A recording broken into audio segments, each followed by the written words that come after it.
Welcome to the Instinctive Influencers Podcast, a show where influence becomes one of your tools for success. Now, here are your hosts, Brian Weber and Ed Haley. Hi, I'm Brian, and welcome to the Instinctive Influencers Podcast. Today, we're going to dive into some deep topic, basically gets to the heart of what great leadership is, and that's called authenticity. Whether you're leading a team, a family, or just trying to lead yourself through life's challenges, understanding the power of authenticity can transform how you influence others and how you see yourself. So today's episode 115, is the power of authenticity.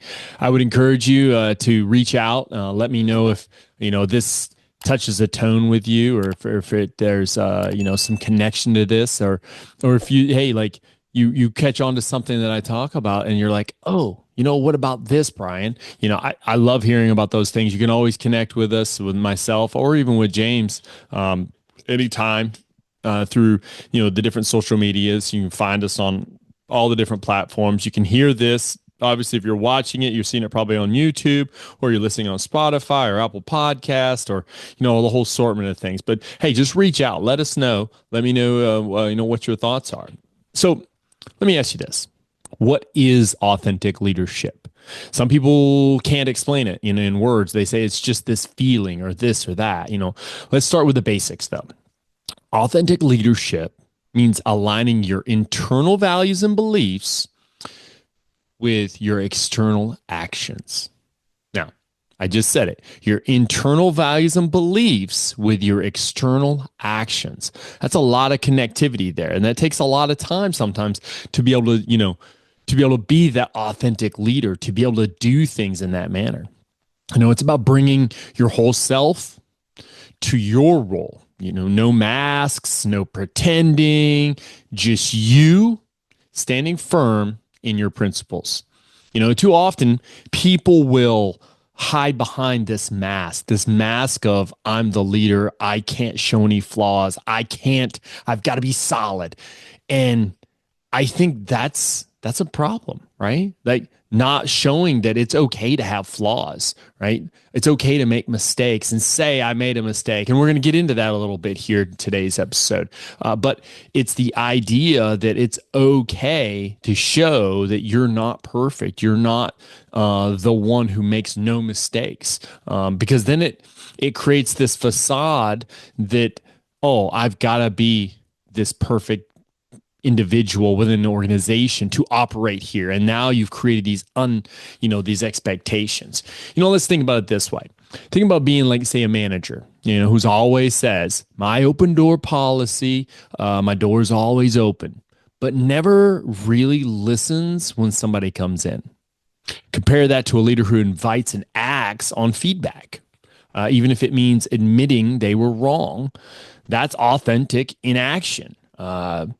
I've had a multitude of people come to my office over the years, whatever position I was in, and they would want to speak to me. And hey, I'm going to say Brian, because I'm not going to say my position. Brian, I need some help with blah, blah, blah, blah. And and I'll sit there and I'll listen and I'll grasp onto things. But oftentimes, like, as the leader, I'm thinking to myself, like, what if this was my position? What if this was my problem? This was my situation, right?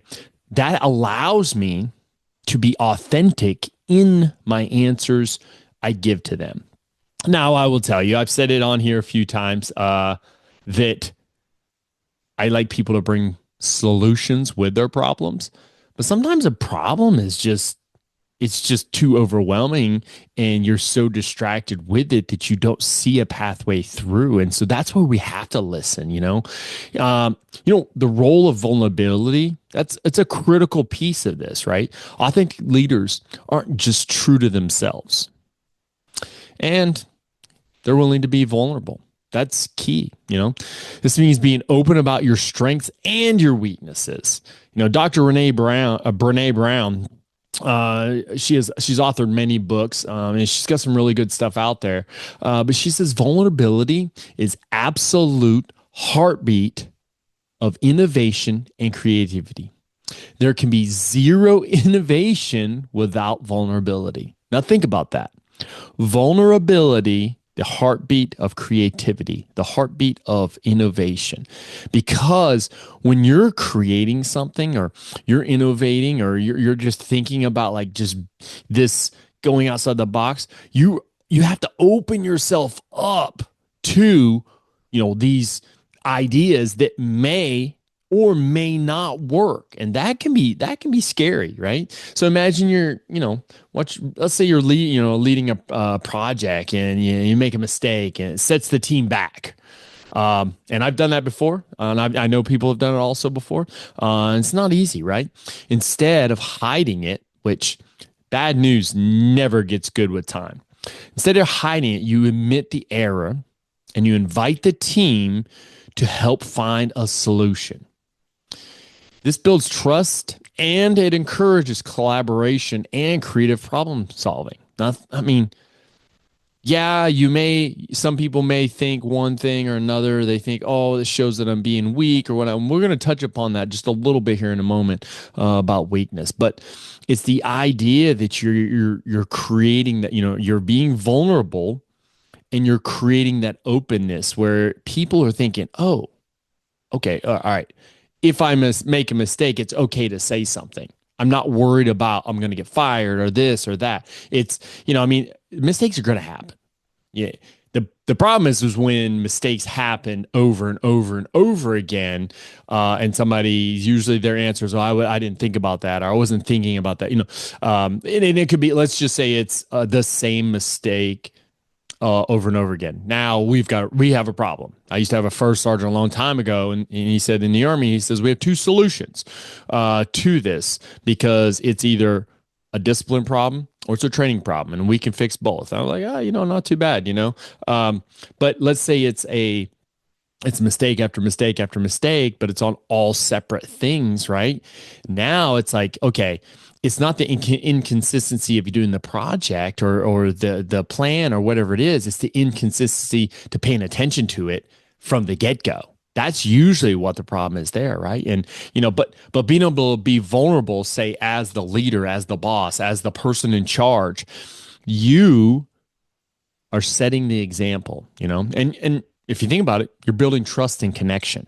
That's a huge thing that James and I we've spoken about on this show multiple times, is trust and connection.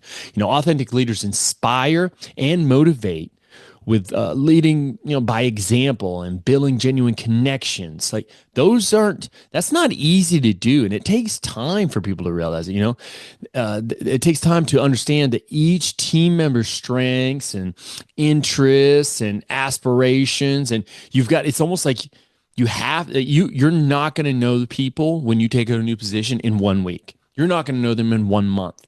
You're not going to know them in 6 months. It takes time to understand these things. And you may get to a point where you think, great. I know this guy. I know this. I know blah, blah, blah. And then all of a sudden something new pops up and you're like, oh, I never knew that about Jeff. Or I never knew that about Diane.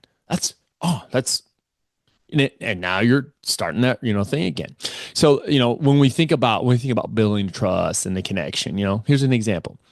Let's say you notice one of your team members is passionate about public speaking. They really like to talk in front of a group. You encourage them to lead a meeting or present a new idea, or in our case, get in front of the formation and talk. By showing genuine care for their growth and wanting to help them, you create a sense of belonging and help them reach their potential.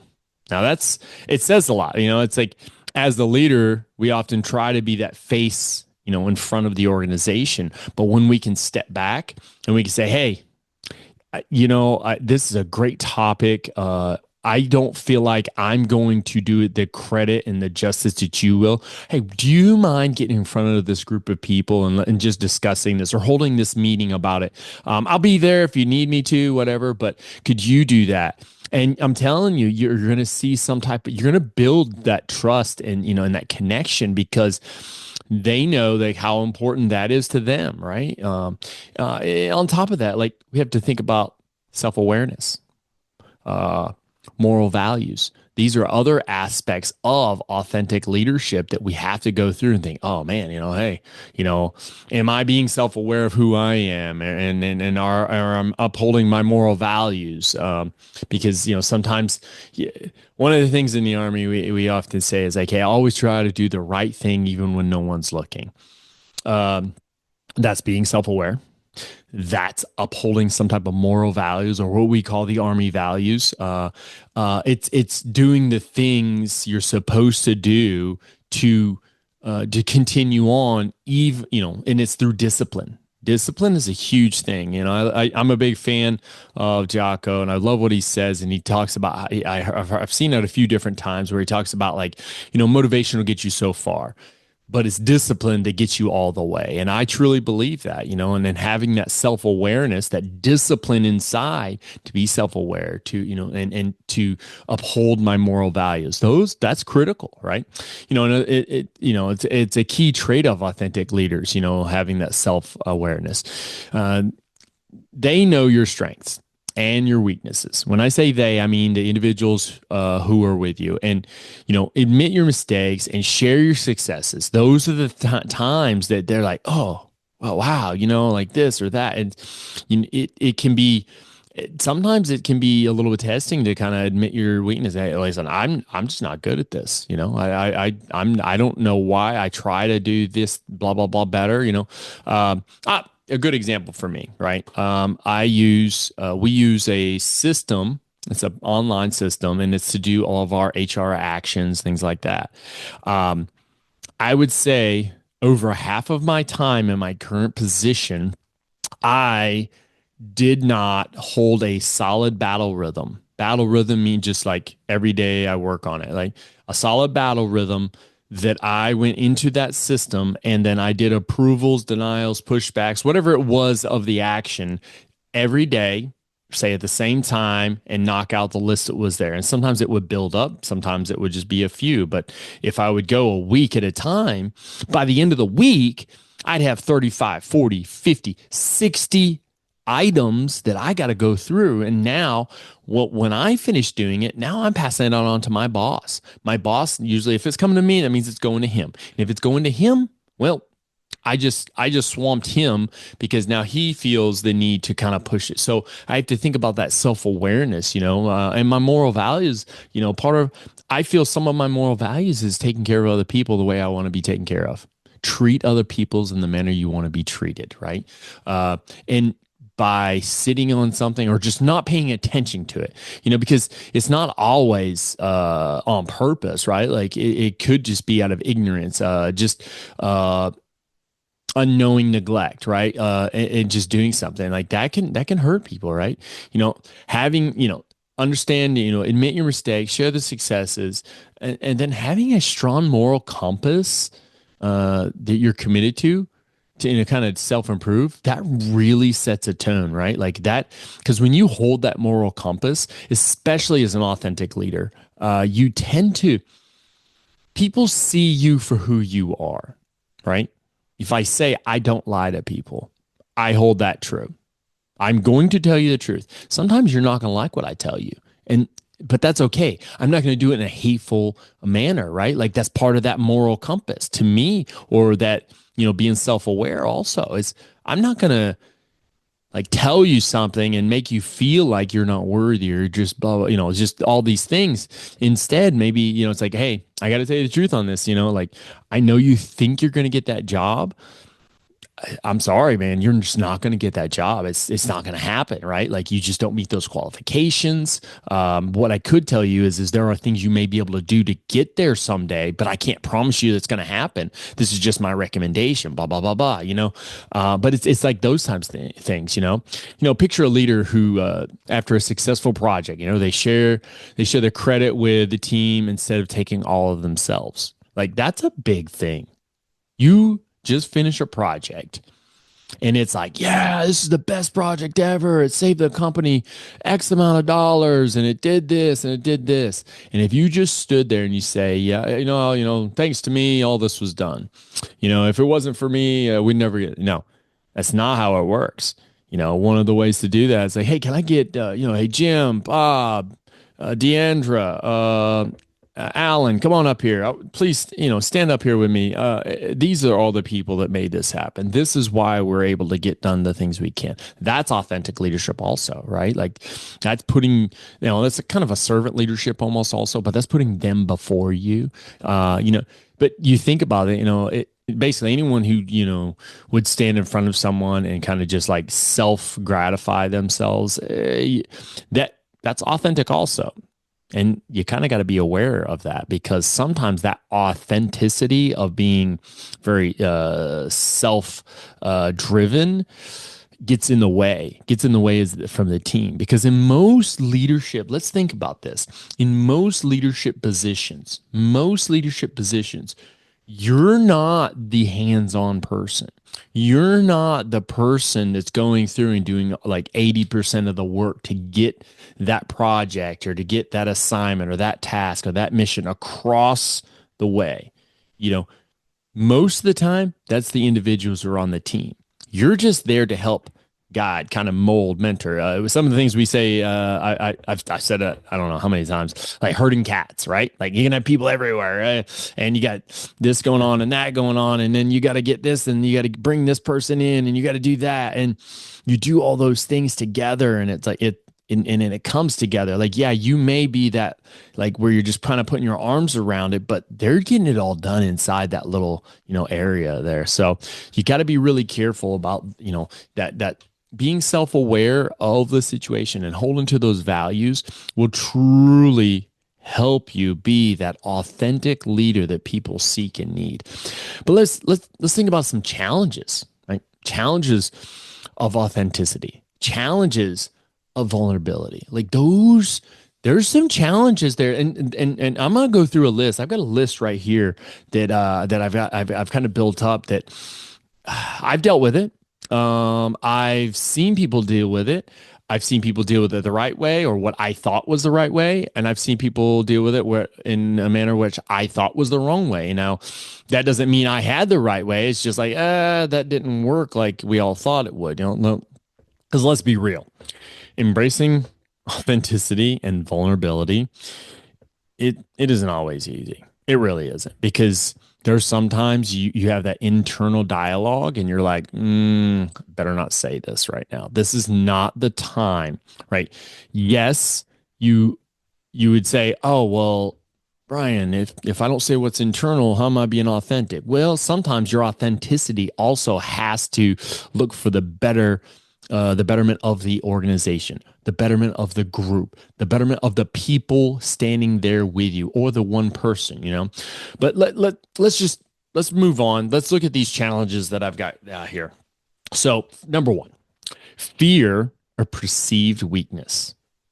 Fear of perceived weakness. I may look weak because I'm being authentic, because I'm being open. Many leaders worry about that, showing vulnerability will make others doubt their ability to lead.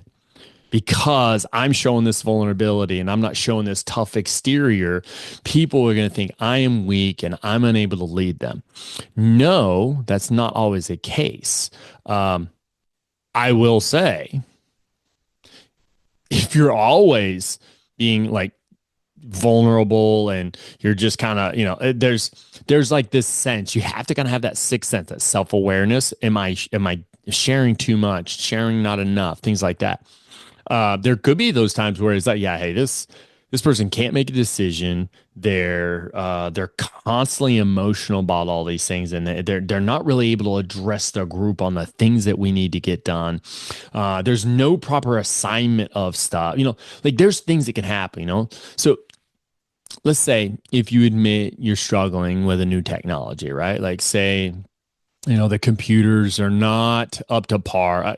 We have ID cards. They go in our computer, and that's how we get things up and running. But sometimes, like, it doesn't work. Something happens. I got locked out of my computer for a solid week. Right? There was something happened to the computer, and I didn't know what to do with that. Right? Did I lose my team's confidence in my ability to do my job because the computer? No. Instead, they may respect me because I'm asking for help. Hey, I don't have all the answers. Can you help me with this? I'm telling you what, when you have a young specialist in the Army, you're a sergeant major, and you have a young specialist in the Army, you bring them that computer and say, hey, listen, I've tried everything. I thought about restarting the computer. I've tried to log in. I tried to go through the wireless network. I tried to do the hardwire network. It's just not working. Can you assist me with this? Because I'm a lost words. One, they're going to be kind of happy that you tried some of those easy things, because I will tell you how many, I can't tell you how many different times that I have had a problem with a computer, and it was one of the easy things, right? But they're gonna see that vulnerability of you, because you're saying, I don't know what to do. Can you help me? And that's okay, right? How about, here's another one. Here's another challenge: cultural resistance. Cultural resistance is a thing. It is a very strong thing that sometimes I get kind of worried about, that they'll avoid being authentic because of that cultural resistance. In some organizations, especially those with long-standing traditions, and I mean, the service, all the branches, we all have a long-standing tradition. Army's coming up on 250 years. That's a long-standing tradition, right? So we look at it, long-standing traditions, vulnerability can be seen as a liability. Sometimes, you may, work somewhere where toughness is valued over openness. Oh, I trust that person. They're tough. I don't trust that person so much because they're way too open about their personal life. Well, you know what? Sometimes, as a leader, we shouldn't be too open about our personal lives. In these environments, being authentic can feel kind of risky, right? There have been times that I've found myself where I thought I was being over vulnerable, but and it would happen, like, so for instance, Monday mornings we do a formation, and I try to bring to that formation some type of message, some type of deep thought, some type of message that's going to allow them to carry it with them, the soldiers throughout the week, and they can think about it, debate it. And if, if they don't like it, so be it, right? Like, if they got a quick 2-minute blah from me. But sometimes it's that idea of, giving some personal information. Now, I'm not going to sit there and talk to them about all the personal things in my life, but maybe it's something touching. Maybe it's something that's like, oh, you know what? He said, blah, blah, blah, blah. I dealt with that same thing in my life. I wonder how he overcome that. And I'm telling you, from personal experience, people will come back. They'll come over and speak to me separately. I've had it happen multiple times, and to me, it feels good as a leader to have that authenticity with them, to be vulnerable, to, be self-aware, to have a little bit more discipline there. When they come to speak to me on that, I connected with somebody, at least one person. And I guarantee there's more throughout that formation, that it also connected with me. So, it may feel risky sometimes, but it's okay to kind of be open with people. It's okay to say, hey, I am not perfect. I'm not going to get it right every time, but I'll tell you what, I'm going to work my butt off to try to get it right as much as possible, but I need your help with that, right? That creates a team unity, So another challenge that people sometimes run into is maintaining boundaries. Maintaining boundaries can be something else. Vulnerability doesn't mean sharing everything. I just mentioned it before. We're not sharing everything. We're not sharing our entire life. But what we're doing is we're understanding how to share the things that could mean something to these individuals. There's a great deal of things that go on around us that doesn't mean we just have to stop it. No, like, it's okay to share it, but sometimes those boundaries, it's about being open and knowing what's appropriate to share. Some things just need to stay in the internal. Like, it's, I like to sit on a porch. Some of you may or may not know. I just like to sit there by myself. I'll listen to a podcast. I'll watch a YouTube video. I'll listen to some music, and I just kind of sit there, and I'll kind of think about the day, think about the week, think about the day to come, the week to come, just kind of like put myself in situations. Sometimes just think about the moment, right? And that to me, I create this boundary for myself. Like that's at a moment where I don't want to share anything that's going on then. Now, while I'm doing that, maybe I come up with something that's like, oh, gotta talk about that to the group, gotta talk about that to the team because this may be something somebody else would enjoy. But it's understanding that, sharing that you're having a tough day, that's authentic. Sharing every detail of your personal life might cross a boundary, right? Like, hey, and it happened to me just last week. So last week came in, we had a lot of different things going on. We had the ability to invite in our new brigade commander, which is great. Really good guy. I think he's going to be a good fit for this organization. But I had a lot of different things going on with me, mentally, physically, dealing with my work, dealing with the ceremonies and stuff. And there's just a lot. And then we had a meeting. We had this meeting to talk about an upcoming training. And as I'm sitting there during that meeting, and I'm like, it's a lot of I can'ts going on right now. We can't this, can't that, cannot do this, cannot get this. And I'm like, I looked over to the commander. He's sitting right over here. As I'm always on his left-hand side. I said, sir, I'm having a moment. I'm about to get really authentic and really real. And he's like, go ahead. And, one of the things, got a good friend I went to school with there, the Sergeant Major's Academy named Austin. Austin is an Air Force guy. So he's an E9 in the Air Force. I love Austin to death. There was one time I remember we were talking about doing something physical, right? And I said, well, I can't really do that. And he's like, how about you try changing the word can't with won't or don't? See how hard it is to do that. See how hard it is to kind of. So let's fast forward back to this past week, that same meeting, and I'm hearing all this, and I tell her, I said, cannot is in the dictionary. Doesn't mean we have to visit it all the time to figure out what it is. I challenge you to change it out, can't with don't and won't, and see how far that goes in your own verbalization.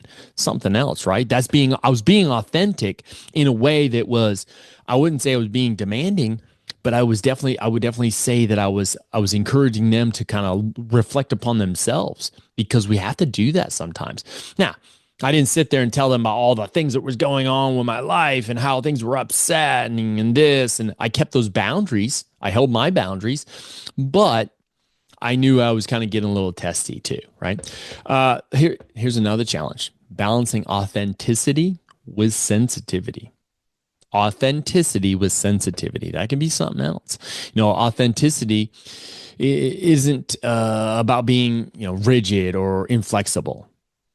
It's about being true to yourself and adapting to others' needs. Does that always mean that I have to adapt to such and such's needs?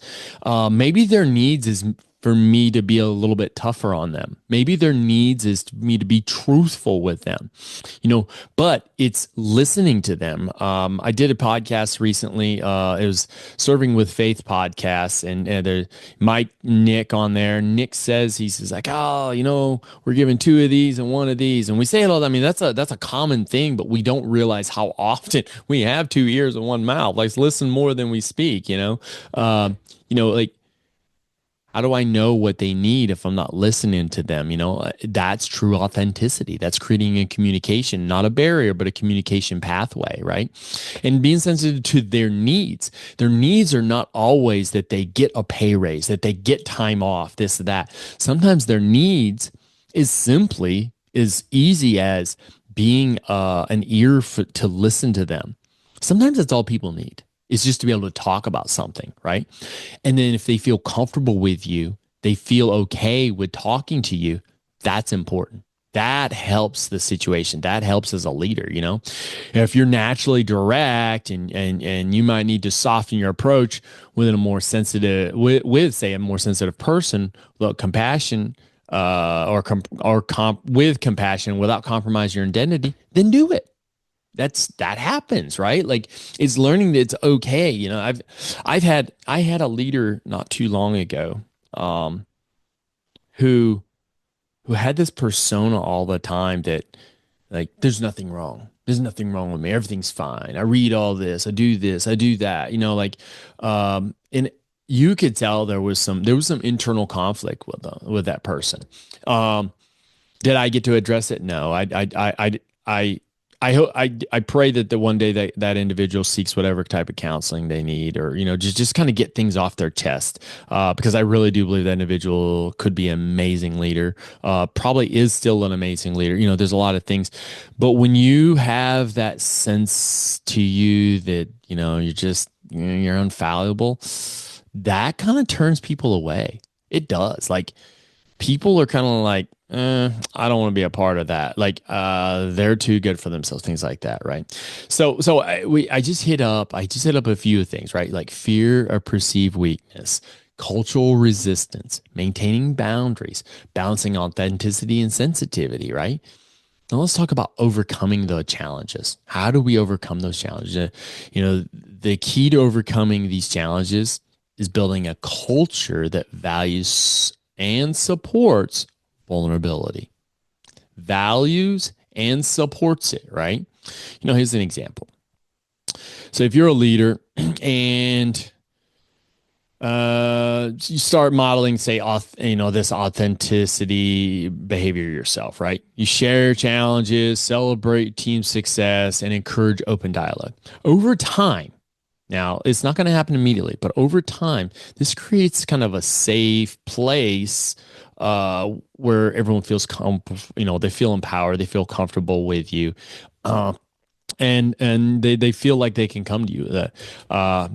That's one of the things I know when I took over the position I'm in now, that one of the things that came at it is I wanted to step into it telling every single person that they could talk to me anytime, like every single person that they can have my phone number and they can call and text me anytime.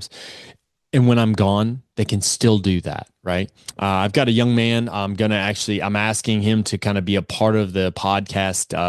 I'm trying to set up a little meeting time with him. He served with me years ago in Colorado, and he's about to get out of the Army. He's about to start on like this amazing adventure. He called me up about it. We talked, 45 minutes or so about this project that he wants to do, and it's in the podcasting field. And I thought to myself, man, this kid's got some stuff. He's got the right attitude, the right passion, the right everything to kind of just launch this project that he wants to do. And it felt good, and why did he feel like he was comfortable to talk to me?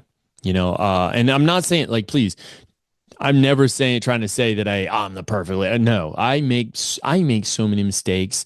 I'll have first sergeants in the text messages, and that's why we keep it kind of just to us, a closed group. I may push something out to them, and they'll hit me back and be like, "Hey, Sergeant Major, did you mean this? Because it says this." I'll be like, "Oh, great. I mistyped X, or I didn't put this in, or I didn't read it all the way or I was reading it and misunderstood it, right?" But that's okay. And I will say, thank you very much. I made that mistake. Thank you for correcting me. Thank you for helping me. And those are the times really where people feel empowered. They feel as if like you have, you have this something about you that kind of helps them be a part of something, right? And it just, I mean, when you get down to it, I mean, you start thinking about these things, and you say to yourself, now, how long does it take to kind of be that authentic individual, and that people will trust me and all these things? Hey, listen, I'm gonna tell you right now, sometimes it feels like it takes forever, right? Because you're constantly trying to reinforce this information, or this or that, or talk to people this way and talk to people that way. When it comes to these challenges, those same challenges that I brought up earlier before, fear of perceived weakness, cultural resistance, maintaining those boundaries, and balancing authenticity and sensitivity. If there was one way I could say, hey, this is the way. This is the way to overcome those challenges. It's not the way, but it's just an example, right? If there was one way I could tell you how to do it, and it's just called communicating, having a conversation, taking the time out of your day. In the Army, we call it battlefield circulation, BFCs, battlefield circulation, getting out there, having a conversation, talking with people, and let them talk about themselves. Listen to what they have to say. Some of it is outlandish. I'm going to tell you right now, and you're going to be like, what were you thinking? Right? Some of it, it's thought provoking. You're like, wow, like really, like that's something else. You got something going good for you here. Or some of it's sad, right? Like you're like, man, I pray for you and I pray for your family. Some of it's happy. It's like, hey, I celebrate that joy with you, right? Like being able to do that. Nothing is more inauthentic, unauthentic, whatever you want to call it. Nothing is worse than somebody that kind of walks in and be like, hey, Jim, how's the kids? Okay, bye. And then they take off, right? That is the most inauthentic. Or somebody that comes to you and they're talking to you and they're telling you about these issues and these problems. And then you do an about face, so to speak, turn around and you tell somebody else about that person's problems. You've just ruined everything you had going there. I I don't tell my first sergeants every time somebody speaks to me because sometimes they just don't need to know. Sometimes it's a problem they don't need to deal with. Sometimes it's not really a problem. It's just me trying to cool the jets on that soldier because now that soldier thinks they have a valid complaint. And it's really not a valid complaint. It's a them problem and not a leadership problem, right? Sometimes we have to do that. And that to me, that creates that authenticity, right? And be able to, but being able to be open and to be able to have that conversation with people, that is where it's key, So let's think about this as I'm closing out, because this is not a long show today. I didn't want to sit here and take out all your time, but I did want you to think about, that authenticity thing and being about, the power of authenticity, to kind of wrap all this up. Authenticity is leadership. But it isn't just this buzzword. Don't think of it that way, because if you think of it as just a buzz, it's just another buzzword, then you're going to play lip service to it for the moment, and then you're going to move on. But actually, it's a bit of a game changer. When you're able to be that authentic leader that connects with people, it's something else. Just the other day, I literally was driving out of our parking lot and I saw one of our staff sergeants. He was getting in his truck. He had starting it up. I rolled down and I was like, hey, stop, And so I put it in park. I jump out. I walk up. I run over to him. I kind of give him the bro hug. Boom, boom. How you doing? Everything. Boom, boom. And then I kind of informed him on something of a conversation that he and I been having. And I said, thank you so very much. I'm glad we've been able to have that conversation. It was important to me and I really appreciate it. Like that to me, that's a game changer. He trusts me. He's going to bring me things. He's going to come and speak to me about things when he needs to. But it's one of those things where we have to build that. It doesn't take, it doesn't just happen overnight, Being true to yourself and embracing vulnerability, it fosters the trust. It promotes collaboration. And it inspires innovation, right? Like people to, want to come out of their shell.